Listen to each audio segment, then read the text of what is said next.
Welcome back to Nick Lenz's Comic Corner Classic Young Classics.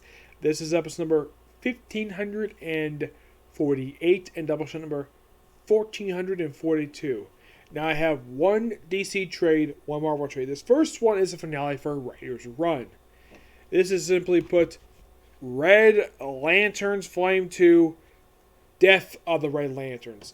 Yes, this is the second and last trade that I'm going to review that collects Peter Mulligan's run for Red Lanterns. Now, I've already covered Volume 3, thanks to covering Wrath of the First Lantern and the Rise of the Third Army trades. Since I've already covered those, don't need to cover those. So technically, this is the last one here.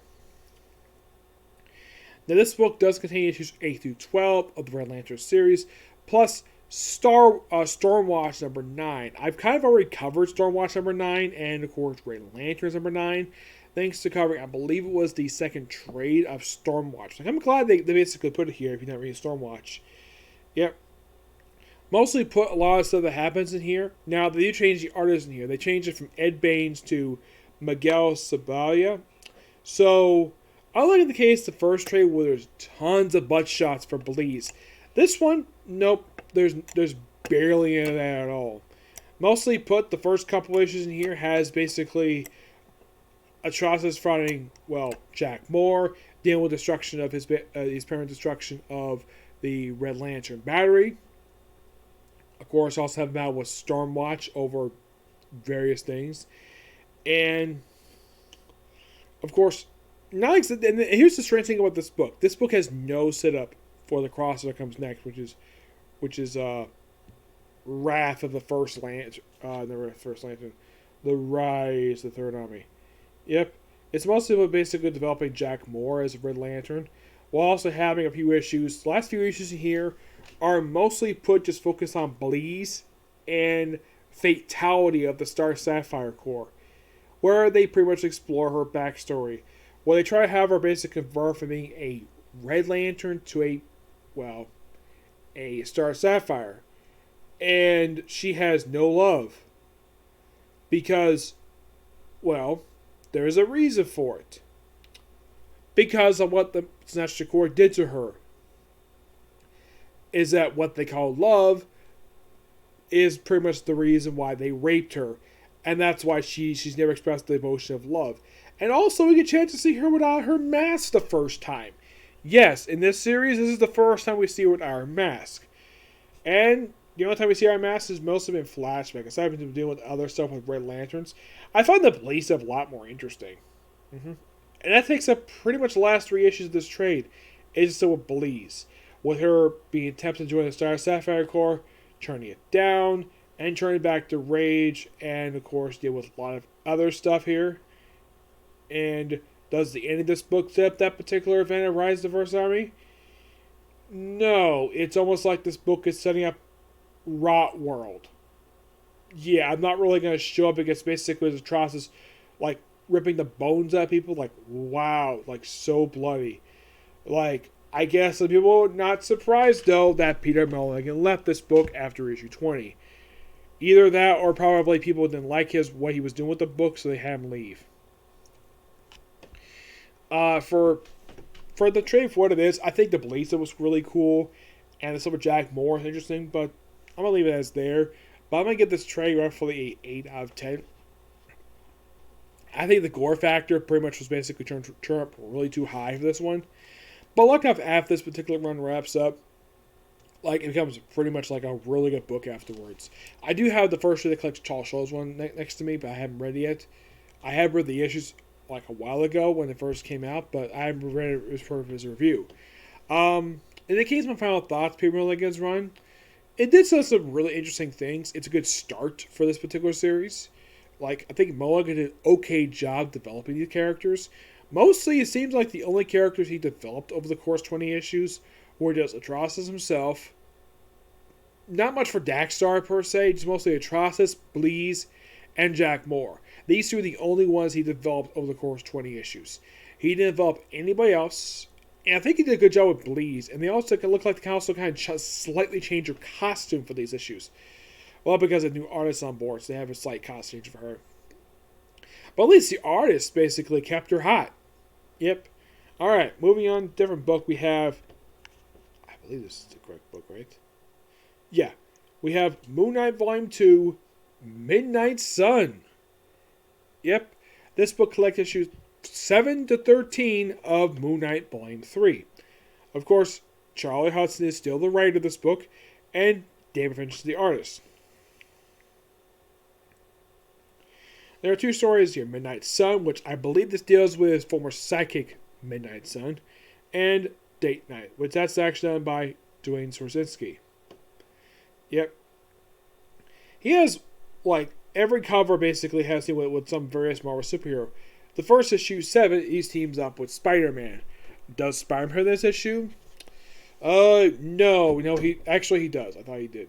So, yeah, just basically deal with that, and of course, dealing Rob Bushman a lot of the time. Yep.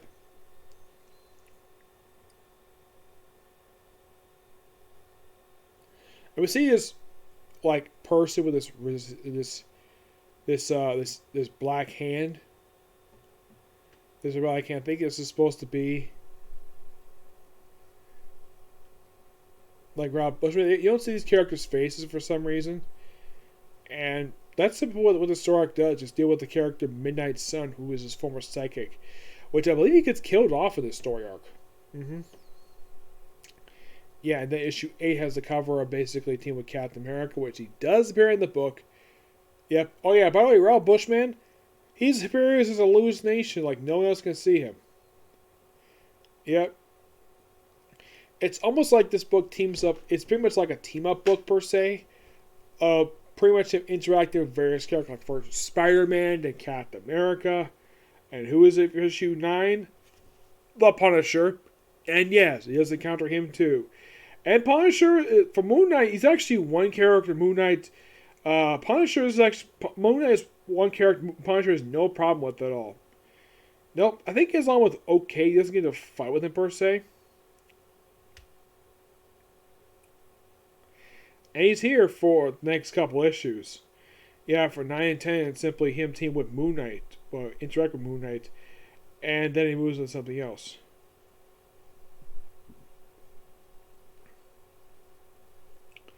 Issue 11, he's fiercely with Iron Man. I believe this is this. Let me check here about this one. I just want to be sure about this.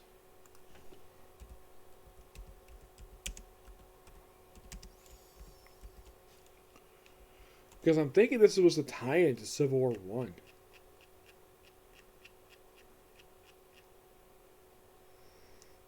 No, I think 7 was. Yes, 7 was tie-in to Civil War 1. Even though it didn't feel like it. No, not really. I'm not really sure why. I thought it was kind of weird. The fact that even though that it's in the cover, that it was a tie-in to Civil War 1. It didn't feel like it at all.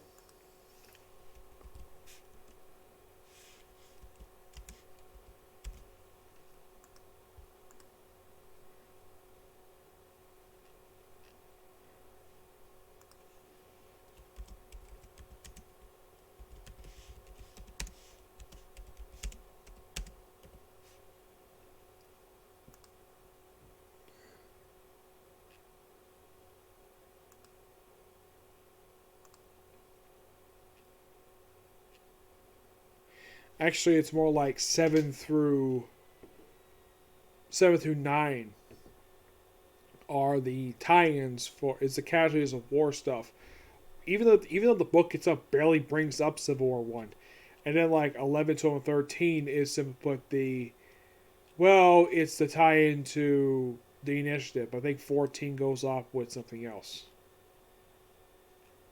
Yeah. Though I believe like issue 13 is actually the finale for Charles Hudson's run. Yes. So it's kind of weird though the fact that it's like that.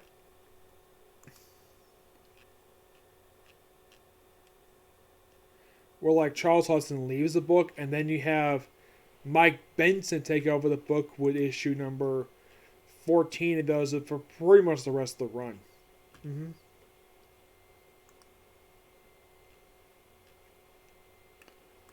Yeah. So it's mostly, you can best way to describe it, just a bunch of random things happening. Like, got some fights going on, and with a profiler. It's got some good artwork. I love the artwork here, just really good.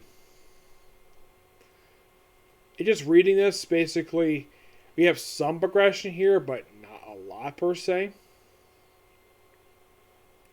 I don't mind the fact he's interacting with Marvel Universe, but it doesn't feel like so that he does much of anything with it. Yeah. And by issue 13, but here's the thing. For Civil War 1, he fell inside the pro-registration force, so he got himself identity, and I think he was kicked out of initiative after a few issues. He didn't do much after that when it comes to initiative. Excuse me. It doesn't seem like you have a lot of stuff happening over the course of these issues. Not really, no. No real explanation of why, but that's basically what it is. Oh yeah, I almost forgot. They also put in here Moon Knight's first and by far only annual. Yes. That's the weird thing about Moon Knight. Before and after this volume concluded, this series never had an annual. Nope, never did.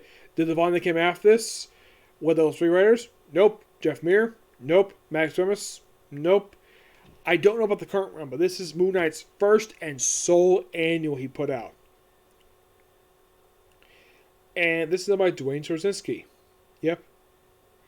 Oh, and here's something, though. Does Marlene appear in these issues? She does. She doesn't really do anything. Frenchie doesn't really appear in these issues at all. No, not really. It's mostly put basically, Date Night is simply focused on Marlene, like the whole issue, and Moon Knight is simply a supporting character in his own annual. Yeah, that's the best way to describe what happens in this book.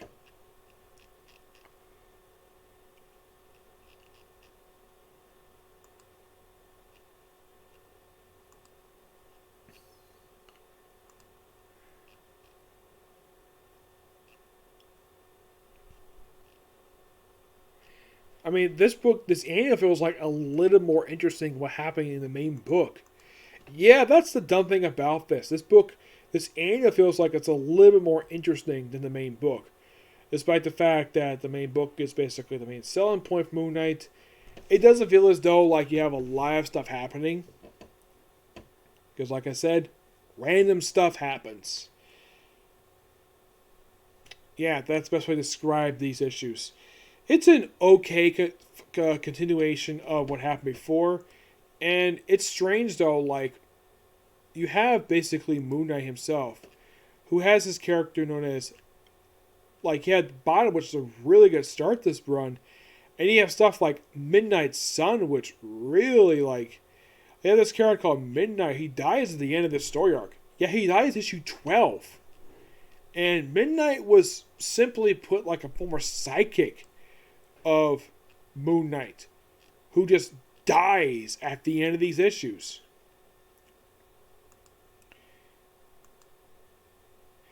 Because it doesn't feel like so like you're accomplishing much of anything. Because you have the sixth part which kills off the character of Midnight, but doesn't really accomplish much of anything. Plus, they kill off one other character, Lenz.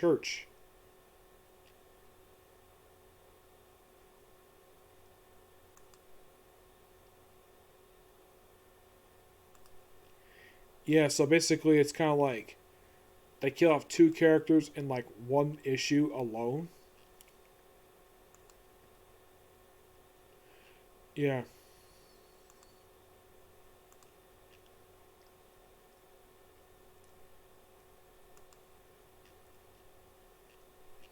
But that's pretty simple, but the best way to describe exactly what happened in these issues. Mm-hmm. Yep. I'm going to give this book roughly a... I'm going to be nice to the book because I like the character Moon Knight. I'm going to give it roughly an 8.5 out of 10. It just feels like a step down. Yeah, the Midnight Sun arc feels like a step down from the bottom. That's what it seems like to me anyways. Yep. But the annual, I thought that was really good. I thought Dwayne Straczynski did a great job with the book. And it's surprising though. Like, after this arc wrapped up, like Charlie Hudson left the book. Yeah, he left. Like he just came on. I think he just came back for some issues to co-write for the current writer for the rest of the book, but doesn't really do much of anything at all. No, not really. Yep. So yeah, that's it for Cyclo View. And that's probably going to be a video today. So tomorrow I expect to see hopefully another Super Sentai review. And presumably, well, definitely should happen tomorrow, Shaman King. Okay? So next video. Bye.